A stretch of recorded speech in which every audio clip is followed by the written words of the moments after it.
Russia, like the bipolar person she is, was once ruled by a Tsar, until one day she suddenly decided to create a communist utopia and took every rich person's money and often called them the enemy of the people. Now, Mother Russia was renamed to the United Soviet Socialist Republic and was bigger than ever, becoming one of the greatest superpowers in the world. Under socialism, everything was expected to be great, but due to the KGB and Stalin, the people were more under a reign of terror.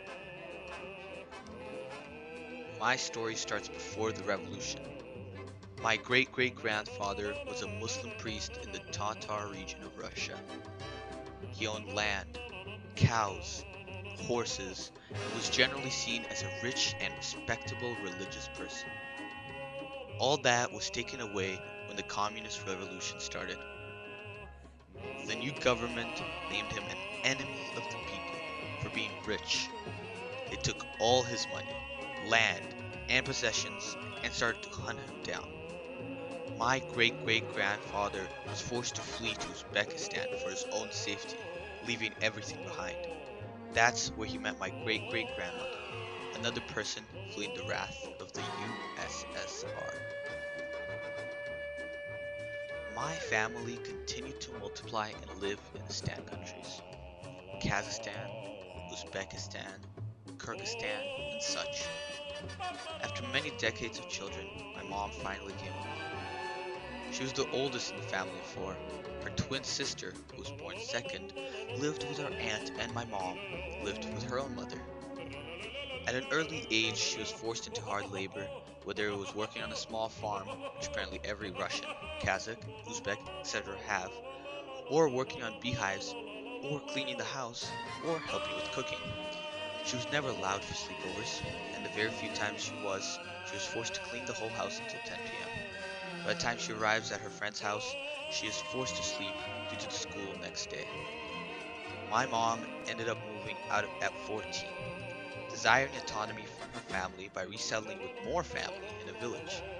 Slowly, she worked her way up and got a degree, moved to Kazakhstan, where her father got her an apartment. He was an engineer and often got free things upon request from the USSR. She met my dad there, and after she got pregnant with my brother, she was morally forced into marriage. Kids without marriage was unheard of for Tatars.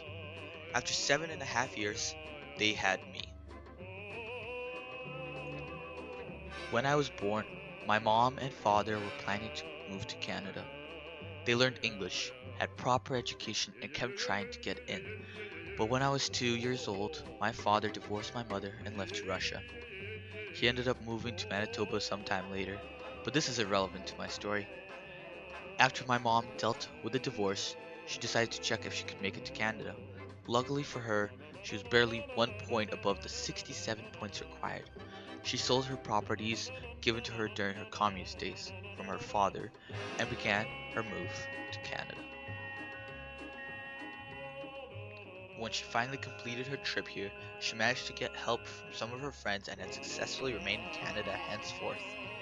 In conclusion, communism is good, the USSR gave free things, and immigrating to Canada takes a lot of